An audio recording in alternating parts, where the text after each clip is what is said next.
ค่ะตอนนี้ก็ไปรำถวายอนุโมทนาเจ้าหน้าที่นะฮะอบตพลเจ้าหน้าที่ตำรวจอยู่ที่ช่วยประสานงานความเรียบร้อยอนุโมทนาท่านพันตำรวจเอกชุมพลสุวรรณวงศ์ผู้กำกับสถานีตำรวจภูธรตำบลกระเพื่อมอนุโมทนาเป็นสิ่งที่ศักดิ์สิทธิ์ท่านเป็นเจ้าภาพสร้างบุญของเราอีกแล้ว100 บาท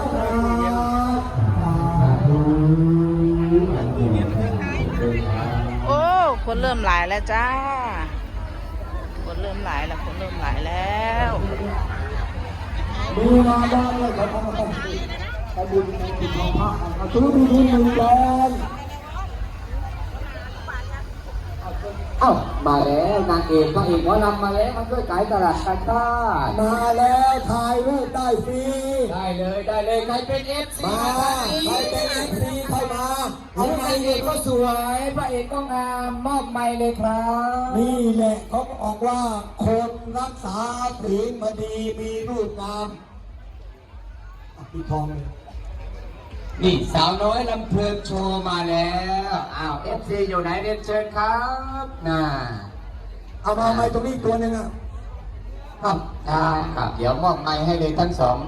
งไม้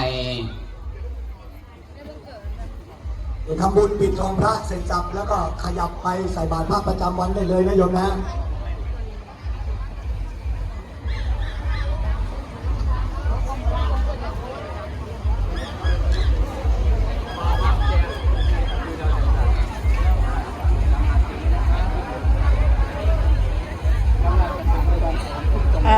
ครับสวัสดีครับพี่น้องแฟนคลับ FC สาวน้อยลำเพลินโชว์นะครับทุกท่านพี่น้องครับตอนนี้มาล่ำมาท่านเดลินพี่น้องหันมาทั้งกองสยาวการกุศลครับตอนนี้ทีมศิลปินตัวแทนนะครับเข้ามาชวนพี่น้องเฮ็ดบุญนะครับพี่น้องเช่าท่าตูมพี่น้องจากทุกๆสถานที่เมื่อนี้มาฮอดแล้วพี่น้องครับมุ่งหน้ามาทางกองสายดาวสลากการกุศลมีไผแน่บอยเมืองบานจ้ามีไผแน่มาหาพี่น้องมื่อนี้เอาพี่น้องได้ละขอบัตรไหนครับขอบัตรขายช่วยไหมครับหรือยังไงครับครับพี่น้องมาครับมาทั้งพี่ขออนุญาตเชิญชวนพี่น้องตอนนี้ยังไม่ทำการแสดงนะครับยังไม่ถึงเวลานะครับนี่คือเสียงจริงเสียงสดครับผมพัฒนาชัยพร้อมทีมงานนะครับหลายคนเลยศิลปินพระเอกนางเอกนะครับผมมือนีมาเฮาซอยการกุศลนะครับก่อนที่จะทำการแสดงแน่ละครับบัตรราคา100 บาทนะครับมีหลายรางวัลให้ร่วมลุ้นกันเลยทีเดียวไม่ว่าจะเป็นเขาเรียกอะไรมัจฉาโชคมัจฉาพาโชคนะครับมีหลายรางวัลสำหรับพี่น้องเฮาผู้ไม่ได้บุญแล้วนะครับก็ได้เด็กบุญซื้อได้รางวัลกระบาลพอแม่นเหรอครับรางวัลใหญ่ออกหรือยังครับวันนี้ออกหรือยังครับวันนี้มีแจกรางวัลบนเวทีด้วยครับเป็นบุญประจำปีครับของพี่น้องบ้านเฮานะครับปีที่แล้วเป็นทีมงานหมอลำเพลินเงินล้านสาวน้อยเพชรบันแท่งทำการแสดงดีตรงนี้นะครับสำหรับปีนี้เป็นของสาวน้อยลำเพลินโชว์ DNA เดียวกันเครือเดียวกันแม่นแหละครับวงลูกคือว่าวงลูกของสาวน้อยเพชรบันแท่งคือสาวน้อยลำเพลินโชว์เรานี่เองครับพร้อมด้วยศิลปินรับเชิญนะครับวันนี้พี่แมนมณีวันศิลปินจากแกรมมี่โกนะครับสีคุกพอกับพี่น้องครับมาเด้อพี่น้องครับเชิญชวนนะครับทุกท่านนะครับซื้อบัตรเฮ็ดบุญน้ำกันพี่น้องเข้ามานี่สำหรับมหรสพดนตรี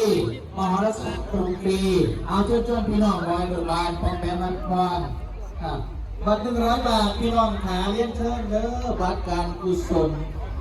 ทั้งเดียวร่วมลูกรางวัลใหญ่ลุ้นรางวัลใหญ่แถมรางวัลใหญ่รางวัลที่1นี้เป็นรถจักรยานไฟฟ้าคนหลายจ้ะรางวัลนะครับรางวัลที่2กะจะพาไปเบิ้งของขวัญจะไปเบิ้งพาไปเบิ้งรางวัลเด้อมีอย่างแน่มีรางวัลเท่ารางวัลที่3เป็นตู้เย็นจำนวน1 รางวัล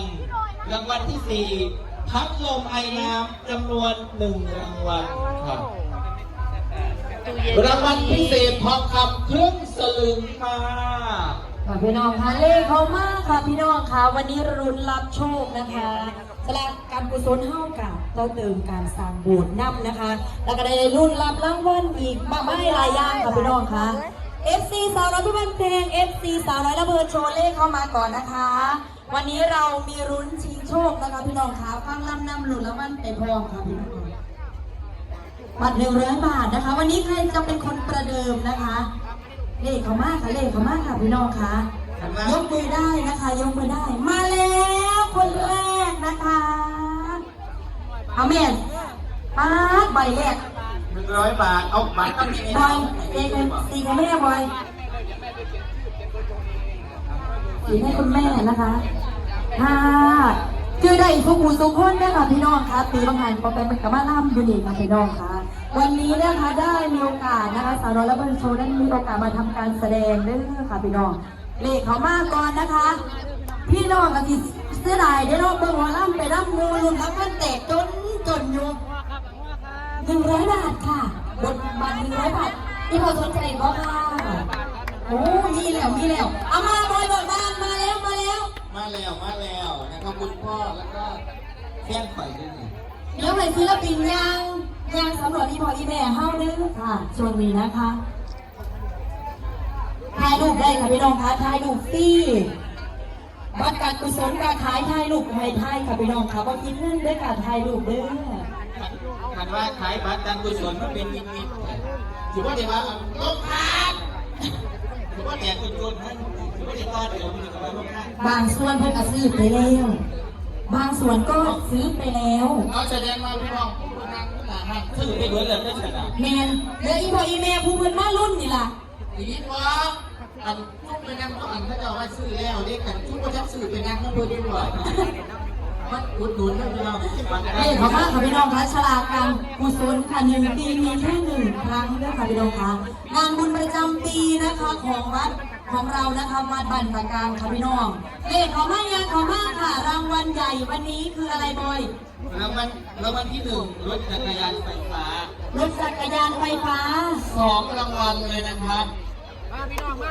รางวัลที่2 รางวัลที่2นี่เป็นบัว1 รางวัล 1 รางวัล 1 รางวัลแต่ว่ามี4 ขา มีค่ะพี่น้องคะวัวมี4 ขาค่ะพี่น้อง รางวัลที่3นี่จะเป็นตู้เย็นนะครับ ตู้เย็นนี้แช่อะไรได้บ้างคะ แช่จะเบิร์ดชวนขึ้นไปเนี่ย ยกตัวอย่างแช่อย่างวัน อาเซียนเนี่ยน้อยได้นะคะตู้เย็นตู้นี้ แช่นักร้องเลยว่า เอาแช่ได้ค่ะพี่น้องอะไรขอมาค่ะรางวัลอีก1 รางวัลพัดลมไอ้น้ รางวัลที่4ค่ะเป็นพัดลมไอ้น้ำจำนวน1 รางวัล ำมีรางวัลพิเศษคือทองค ทุกสลึง ำพี่น้องแล้วก็ของเราเป็นทองคำแม่ทองนะคะ คลิปนี้ก็แค่นี้ก่อนนะจ๊ะ ก็ดีนะคะ